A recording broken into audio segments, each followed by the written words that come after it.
Hello workers, welcome back to science easy part 2। मैं आज आपका पार्ट 2 लेकर आया हूँ an overview of ethical hacking का, जो कि हमने लास्ट टाइम पार्ट 1 में कंप्लीट करे थे सारे टॉपिक्स। अब उनसे आगे जो टॉपिक्स हैं वो इस पार्ट में कवर करेंगे। मैंने आपको बताया था लास्ट टाइम कि मैं छोटे छोटे पार्ट्स में करके वीडियो डाल रहा हूँ, क्योंकि बड़ी वीडियो फिर बहुत लंबी हो जाती है और इंटरेस्ट भी नहीं रहता देखने का। छोटी छोटी वीडियोज़ में पार्ट्स कंप्लीट करेंगे और इस जनरी को कंटिन्यू रखेंगे। तो आज मैं पार्ट 2 के साथ आया हूँ। So an overview of ethical hacking and the next slide is module objective. इसमें हम जो जो टॉपिक कवर कर चुके हैं उन पर राइट क्लिक है और राइट टिक है, और जो जो टॉपिक्स अभी रह रहे हैं वहाँ से हम शुरू करेंगे। Why is ethical hacking necessary से, and then next elements of information security, phase of hacking, what are the effects of hacking, how many types of attack happen on the system or network, what skill does an ethical hacker want, and who hire an ethical hacker. So first slide is why is ethical hacking necessary. There is also the fact that we live in the technological advanced era. जैसे कि अब आप देख पा रहे हैं कि जितना भी हम टेक्नोलॉजी से बच रहे थे वो अब उतनी ही हमारे आसपास टेक्नोलॉजी बढ़ती जा रही है। सब कुछ ऑटोमेशंस पे आ रहा है, सब कुछ एआई पे जा रहा है, सब कुछ इंटरनेट पे जा रहा है, सब कुछ ऑनलाइन हो रहा है। Almost everything we do now day is made possible by some kind of technology और एप्लीकेशन। इट्स ट्रू, हर कुछ, सब कुछ, जो कुछ भी आप कर रहे हो, मुझे आप देख पा रहे हो, मैं आपको देख पा रहा हूँ, सॉरी, आप मुझे देख पा रहे हो, मैं आपको देख नहीं पा रहा, बट मैं आपको पढ़ा पा रहा हूँ इतने ईजिली वे में। वो सब टेक्नोलॉजी और सम एप्लीकेशंस के थ्रू ही पॉसिबल हो पा रहा है। Because of the rapid rate of development, high automation is quickly becoming an essential part of our life. ये हमारी लाइफ का एक बहुत इंपॉर्टेंट पार्ट बन चुका है। बिकॉज इतनी तेजी से ग्रो हो रही है टेक्नोलॉजी कि हम उसे समझ नहीं पा रहे। तो उसे समझने के लिए ऐसे ऐसे कोर्सेज, ऐसे ऐसे टेक्निकल वीडियोस देखनी बहुत ज़रूरी हैं। तो मैं चाहूँगा कि आप देखें इसे पूरी। This is integrated into many aspects of our life including medicine, education and almost all form of employment. यहाँ पे मैं बताना चाह रहा हूँ कि टेक्नोलॉजी कैसे कैसे हमारे हर क्षेत्र में, मतलब कि हर डिपार्टमेंट, हर फील्ड में कैसे घुस चुकी है। एजुकेशन में देख लीजिए आप, एजुकेशन में विदाउट इंटरनेट, विदाउट लैपटॉप, अभी कोविड में तो without internet and without laptop के तो हम क्लास भी अटेंड नहीं कर पा रहे थे, क्लास दे भी नहीं पा रहे थे। मैं बच्चों को पढ़ा भी नहीं पाया था। मैं थोड़ी बहुत फ्रीलांस ट्रेनिंग दे देता हूँ, बट उस टाइम तो बिल्कुल ही सब कुछ ऑनलाइन चला गया, सब कुछ इंटरनेट पे, इंटरनेट ही सब कुछ लाइफ हो गया। उस टाइम से तो पूछो मत, बस एडवांस टेक्नोलॉजी तो बस जब से शुरू हुई है, जो मुझे लगता है। बट उसकी वजह से that is why ethical hacking is required to ensure that all system and secure and not vulnerable to hackers.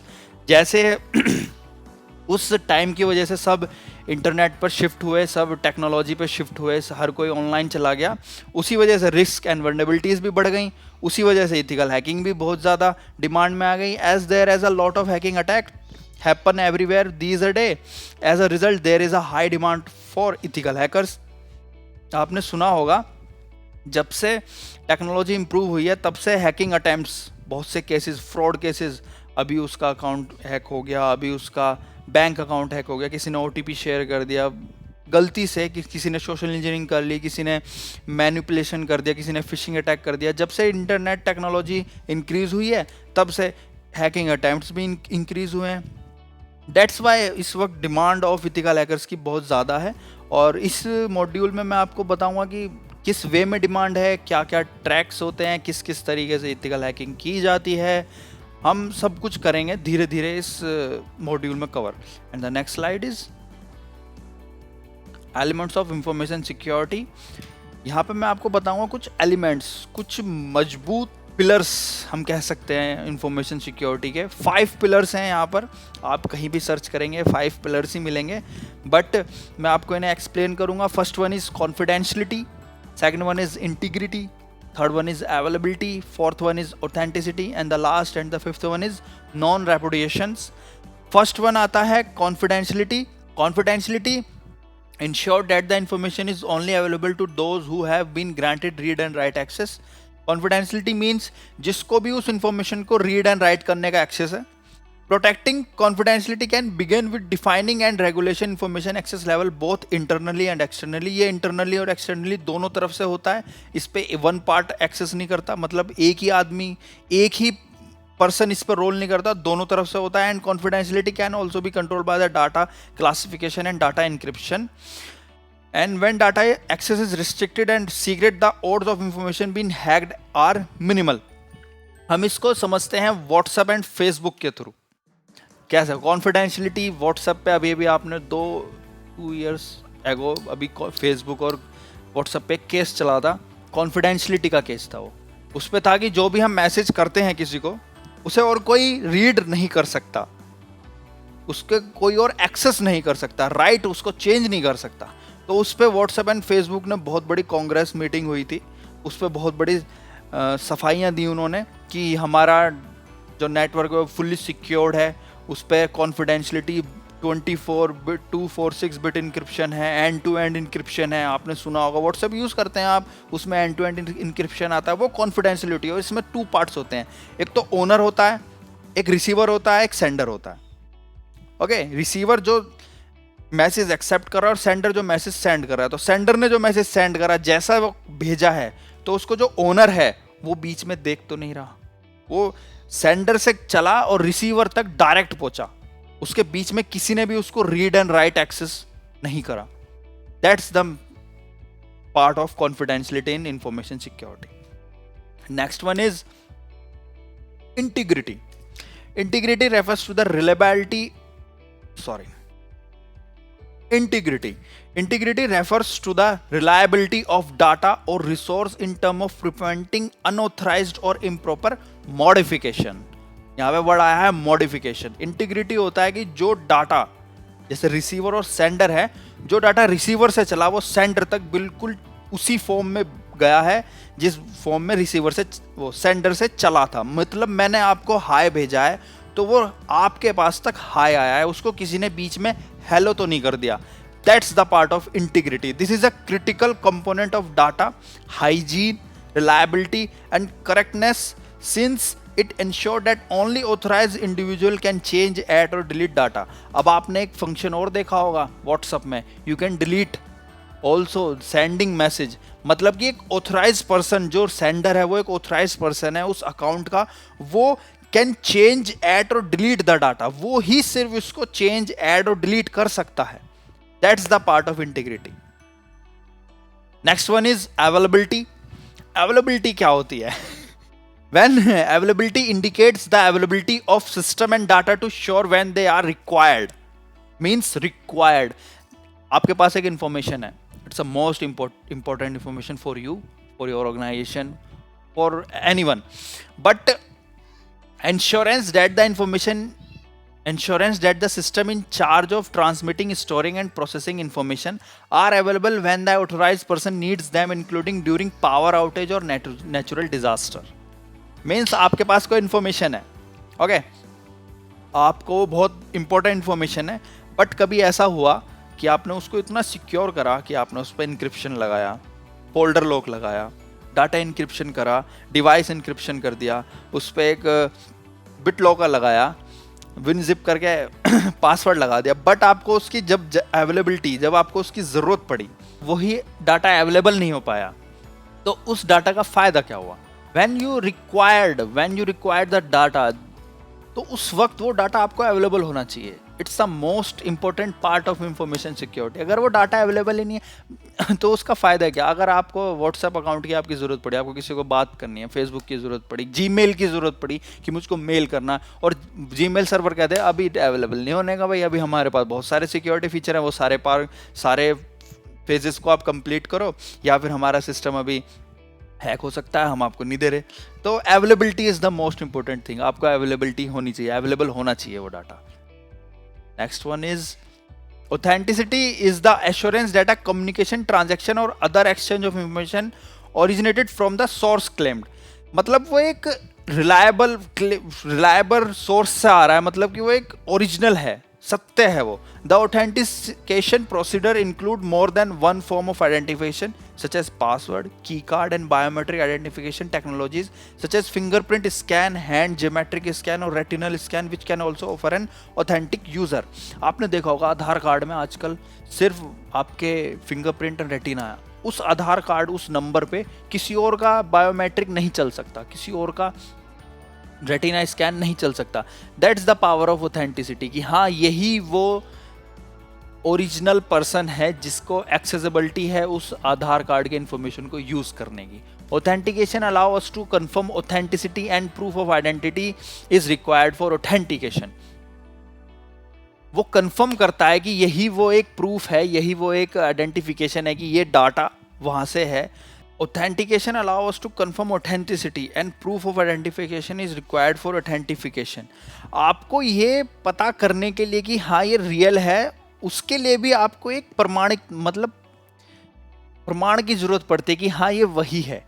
उस ऑथेंटिकेशंस को कि कंफर्म करे कि ये वही पर्सन है, और उस इंफॉर्मेशन को जैसे कि वो किसी भी तरीके से हो सकती है, बायोमेट्रिक के थ्रू हो सकती है, पासवर्ड के थ्रू हो सकती है, ओटीपी होता है सबसे मेनली कि वो आप ही के नंबर पे आएगा और आप ही उसको एंटर कर सकते हैं, वो किसी और नंबर पे नहीं जाएगा जो आपके अकाउंट से लिंक्ड है. 2 स्टेप वेरिफिकेशन चल रहे हैं आजकल कि वो ओटीपी सिर्फ आपके फ़ोन पे आएगा या फिर आपकी कोई ऐप को दे देते हैं हम. ऑथेंटिकेटर चल रहा है आजकल ऐप, वो सिर्फ ऑथेंटिकेशन सिर्फ आपके पास रहेगा. वो भी एक तरीके का आइडेंटिफिकेशन है कि हाँ वो यूज़र ही वो ही है. जैसे 2 स्टेप वेरिफिकेशन पे है ना कि फ़ोन में वेरीफाई होता है गूगल अकाउंट कि ये रियल है कि हाँ ये वही ऑथेंटिकेशन यूज़र है, पर आपको पासवर्ड भी पता होता है फिर भी वो ऑथेंटिकेशन मांगते हैं. तो that's the required for authentication allow us to confirm authenticity and proof of identity is required for authentication कि ये required है कि identifier required for authentication कि आपकी information और proof को required करता है वो authentication में. That's the authentication. Non-repudiation, a guarantee that the sender of a message cannot subsequently deny sending it and that the recipient cannot reject receiving it. It means एक guarantee form मान सकते हैं, मतलब कि हम इसको कैसे कह सकते हैं कि जो रिसिपेंट है और जो सेंडर है वो जो भी मैसेज एंड जो भी इंफॉर्मेशन सेंड की जा रही है वो डिनाई ना हो, रिसीवर ने एक्सेप्ट नहीं करी और सेंडर ने भेजी नहीं. Non repudiation is a legal concept commonly used in information security that refers to a service that give verification of the origin and integrity of data. वो जो ओरिजिन है इंफॉर्मेशन का और जो इंटीग्रिटी है, ये दोनों पार्ट आ जाते हैं नॉन रेपुडिएशन के अंदर. बिकॉज ओरिजिन ओरिजिनल होना चाहिए और नॉन इंटीग्रिटी होनी चाहिए कि हाँ डाटा बिल्कुल ओरिजिनल फॉर्म में है. Non repudiation make it extremely difficult to successfully deny who and where a message came from. वो कैसे कर सकते हैं कि जहाँ से मैसेज आ रहा है definitely and difficulty to extremely deny कि वो मना नहीं कर सकता कि ये इन्फॉर्मेशन या फिर मैसेज मेरी तरफ से सेंड नहीं हुआ.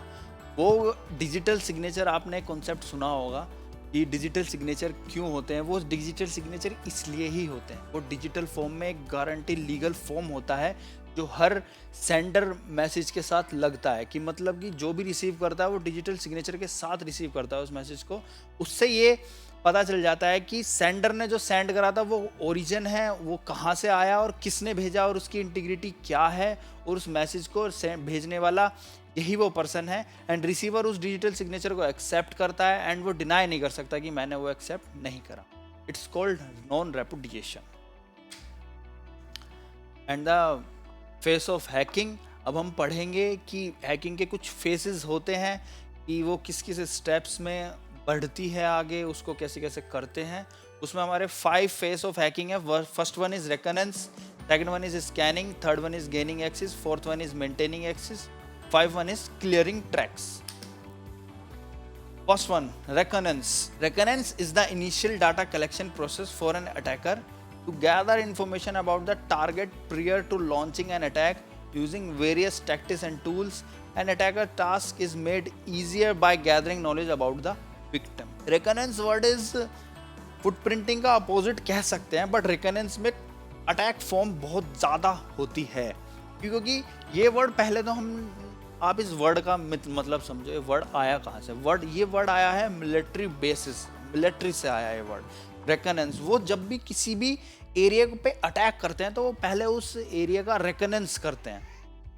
रेकनेंस का मतलब होता है कि उस एरिया की इंफॉर्मेशन गैदरिंग करना, उस एरिया में कहाँ कहाँ पे क्या क्या है ये सारा पता करना, देन एक टैक्टिक्स और कुछ टूल्स को यूज करना कि हाँ इस एरिया में ये चीज़ है तो इस एरिया में ये अटैक चलेगा, ये होगा। देन वो gather all the knowledge about the victim area, victim field, victim network, victim computer, then they attack.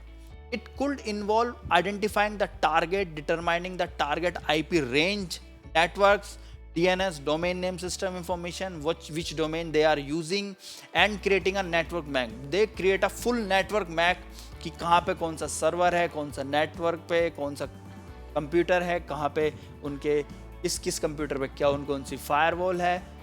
Then they fully make a network map and then launch the attack.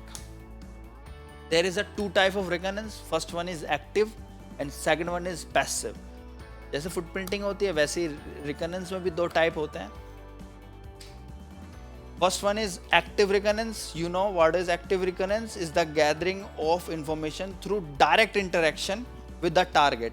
एक direct interaction, direct approach होती है target पे. Interacting with the target by phone के through, email, help desk और technical department are example for active reconnaissance. किसी भी information निकालने के लिए हम टेक्निकल डिपार्टमेंट से डायरेक्ट कांटेक्ट कर सकते हैं, फोन के थ्रू, ईमेल के through, any how.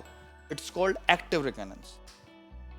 Second one is passive reconnaissance. A hacker use passive reconnaissance to gather information about a target without actively interacting with it. An example of passive reconnaissance is searching social media to collect the target information and also on a googling, means google करना किसी को. It's called passive reconnaissance because वो कभी भी direct approach में नहीं आता, वो आप किसी को इंटरनेट पर सर्च कर रहे हैं. It's called a passive reconnaissance. And the second one is scanning. Scanning is the stage before an attack. During this phase, an attacker examines the network using information gathered during the reconnaissance phase. जो भी information gathered reconnaissance phase पे हुई है उसके behalf पे network का examine किया जाएगा. During the scan phase, attacker finally fetch the ports information, including port status, operating system information, device type, live machine, and other information depending on the scanning. Using scanning tools such as port scanner, network mapper, and such a ping and vulnerability scanner.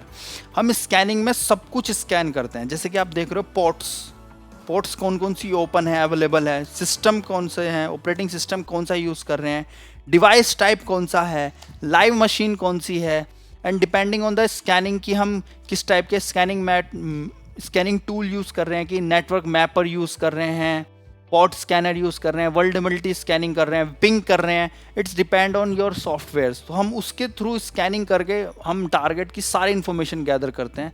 Then next face आता है gaining access.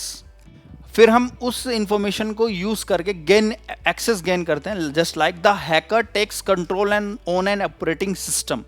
Scanning में पता करते हैं कौन सा operating system use कर रहा है सामने हमारा जो यूजर है जिसे हम अटैक करना चाहते हैं. एप्लीकेशन, कौन सी application. Computer network. During this stage of the hacking process the level of access defined by the attacker depend on the whether it is the operating system application network level. कौन सी operating system और क्या किस type का network use कर रहा है, it depend on the user. So that then after this password cracking, denial of service, session hijacking, buffer overflow and other way for gaining authorised unauthorized access are example of tactics. ये कुछ tactics के example हैं, just like password cracking, denial of service, session hijacking, buffer overflow. ये हम आगे पढ़ेंगे. After gaining access to the system, the attacker escalate privilege to the point where they have complete control. ऐसा point ढूंढते हैं जहाँ पे complete control किया जा सके over services and process, जिस services and process पे, and can compromise the linked intermediary system. जो भी उनका मेन सिस्टम है, इंटरमीडिएटरी सिस्टम जिससे भी वो लिंक्ड हैं, उसको कॉम्प्रोमाइज करके वो पूरे नेटवर्क पे एक्सेस गेन कर लें. That's the part of gaining access. Next one is maintaining access. First one is gaining, then उसको मेंटेन कैसे करें.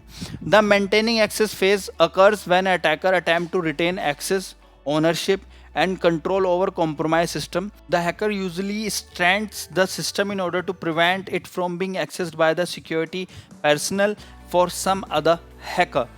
यहाँ पे एक इंटरेस्टिंग फैक्ट है जो ऐसा है कि हैकर उसी सिस्टम को और स्ट्रेंथफुल करता है क्योंकि वो जो सिक्योरिटी एम्प्लॉयज हैं उनके और जो सम अदर हैकर हैं वो उसको हैक ना कर सकें.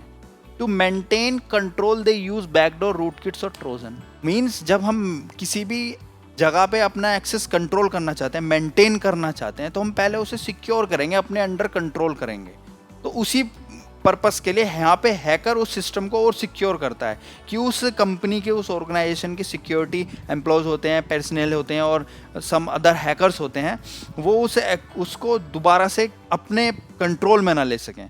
During this stage an attacker may steal information by uploading it to a remote server, downloading any file on the local system or changing the data and configuration setting. The attacker then use this compromised machine to launch attack against other system in order to compromise them. फिर वो उन systems के through remote server का access लेते हैं, downloading any file and save in other computer and changing the data and configuration system.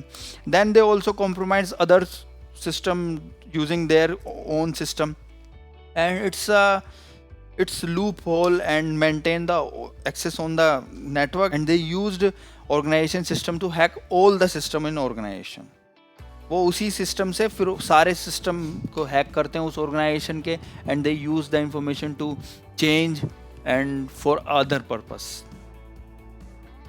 Next slide is clearing tracks. an attacker must conceal his identity by erasing or hiding his tracks.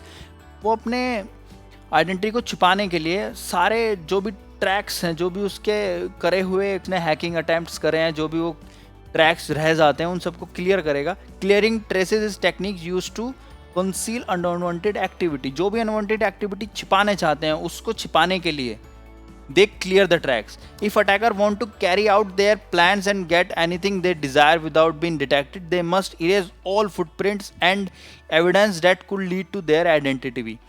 जो भी उनकी identity को बताने के लिए footprinting and evidence है उन सबको क्लियर कर देगा. टू अकम्प्लिश हिज, जो भी उसे करना था उसने अकम्प्लिश कर लिया. Attacker typically override the system, वो सिस्टम को ओवरराइड करेगा. Application and other related logs. Means आपने देखा होगा कि सिस्टम क्रैश हो जाता है, सर्वर क्रैश हो जाते हैं, अगर डाटा लॉस्ट हो गया, वो अपने ट्रैक्स को क्लियर करने के लिए पूरे सिस्टम को ही रीसेट कर देता है, फॉर्मेट कर देता है. So this is the clearing tracks to hide their identity. Next one is, what are the effects of hacking? Hacking के effects. Hacking can have dangerous impacts such as the loss of information and personal data or the global shutdown of online network servers. Hacking से बहुत कुछ हो सकता है. They can lose of information, personal data, and they also shut down your organization network for long time. The impact of a computer hacking might vary greatly depending on the objective. ये depend करता है कि किस type के objective है hacking पे. Some hacker do it for fun, कुछ fun के लिए करते हैं, while other do it damage the organization, कुछ ऑर्गेनाइजेशन को डैमेज करने के लिए, put themselves in danger or serious trouble. There is no way of knowing how severely hacker can harm a system. पता नहीं चल सकता कैसे कर सकते हैं. It depend on their expertise and skill, जो उन पे expertise और skill है उसके through. Online fraud, identity theft, stealing password or personal information and losing personal data are all example of hacking. ये कोई mainly 4-5 example हैं जो कि आपने रोज़मर्रा में डेली आप सुनते ही हैं कि ऑनलाइन फ्रॉड हो गया, किसी की आइडेंटिटी चोरी हो गई, पासवर्ड चोरी हो गया, पर्सनल इन्फॉर्मेशन चोरी हो गई, डाटा चोरी हो गया. ये एक नॉर्मल हैक्स हैं जो आपकी रोज़मर्रा जीवन पे अफेक्ट करते हैं. Okay guys, how many types of attack happen on the system और नेटवर्क. ये कुछ अटैक्स के टाइप्स हैं जो मैं आपको बता रहा हूँ कि इस टाइप के अटैक्स हो सकते हैं आपके साथ. ये बहुत कम है, ये तो बहुत सारे हो सकते हैं, बट जो भी मुझे लगा कि हाँ ये पता होना चाहिए. Malware attack, phishing attack, man in the middle attack, denial of service, SQL structure query language injection attack, DNS tunnelling, domain name system, zero day exploit attacks, password attacks, spyware, कोई आप पे स्पाई कर सकता है, cross site scripting, SSH attack, rootkit आपके root में virus install कर सकता है, DNS spoofing, poisoning, brute force attack, web attacks, web application attack, session hijacking, आपके सेशन को हाईजैक कर सकता है कोई भी, यूआरएल मैनिपुलेशन, गूगल की जगह दो ओ की जगह 3 ओ की वेबसाइट यूज़ कर रहे हो आप, ये यूआरएल मैनिपुलेशन में आता है। Internet of thing, inside threads is very harmful. Organisation के अंदर जो पीपल होते हैं वही आपकी ऑर्गेनाइजेशन को हार्मफुल होते हैं। These are the some major attacks, और ये हम आगे इस कोर्स में पूरा कवर करेंगे इन अटैक्स के साथ और भी अटैक्स के साथ। Okay guys, next slide. What skill does N ethical hacker want? कुछ स्किल्स बता रखी हैं यहाँ पे मैंने कि ये स्किल्स होनी चाहिए एक हैकर के अंदर। First one is excellent understanding of networking and computer system. Networking की बहुत अच्छी नॉलेज होनी चाहिए। देन कंप्यूटर सिस्टम की होनी चाहिए। Current security policies for commonly used operating system such as Linux, window and Mac. ये 3 सबसे ज़्यादा यूज़ होने वाले ऑपरेटिंग सिस्टम है। इन तीनों पे कमांड होनी चाहिए उसकी बहुत अच्छी। हार्डवेयर नॉलेज भी होनी चाहिए कुछ। मैं मानता हूँ hardware is most important thing, because hardware का पता होना बहुत ज़रूरी है कि इस हार्डवेयर पे यूज़ हो रहा है। प्रोग्रामिंग स्किल भी होनी चाहिए, डाटाबेस स्किल होनी चाहिए, कंप्यूटर फोरेंसिक, थोड़ा बहुत फोरेंसिक का भी आइडिया होना चाहिए। And the one and the last is problem solving skill, think analytically. एक उसका माइंड कुछ think extraordinary, out of the box होना चाहिए। ये नहीं कि सिस्टम को हम यूज़ कर रहे हैं तो बस सिस्टम एक ही वे में यूज़, सिस्टम को हम बहुत तरीके से यूज़ कर सकते हैं। किसी भी एप्लीकेशन को हम एक बैडली भी यूज़ कर सकते हैं और एक गुडली भी यूज़ कर सकते हैं। It depend on the ethical hacker. Next one is why career in ethical hacking. इस स्लाइड को बनाने में मैंने बहुत सोचा, क्यों इस स्लाइड को मैं वाई और वॉट, इन 2 वर्ड्स में मैं कंफ्यूज था कि यहाँ पे मैं वॉट करूं या वाई करूं। तो मैंने बहुत सोच समझ के इस पे वाई करा। वॉट, क्या करियर है इथिकल हैकिंग में, why career in ethical hacking, क्यों करियर करें हम इथिकल हैकिंग में। Because as we all know the internet is rapidly expanding in today's world. Internet बहुत तेजी से बढ़ रहा है। Almost every firm and person on the planet is connected to the internet and conduct business online. हर कोई internet से connect है और बिजनेस कर रहा है ऑनलाइन। मुझे तो ऐसा लगता है कि घर में अगर 4 बंदे हैं, 4 के पास 5 to 6 इंटरनेट प्रोडक्ट हैं, वो किसी ना किसी थ्रू इंटरनेट से कनेक्ट हैं। Attack will rise as the internet grow as a tremendous speed. जितना इंटरनेट बढ़ रहा है उतनी ट्रिमेंडस स्पीड के साथ अटैक्स भी बढ़ रहे हैं। And we can not stop the internet expansion because we required it. हम इंटरनेट कनेक्टिविटी को रोक नहीं सकते, उसके एक्सपेंशन को नहीं रोक सकते, क्योंकि हर किसी को इंटरनेट की ज़रूरत है। It's a easy to access information.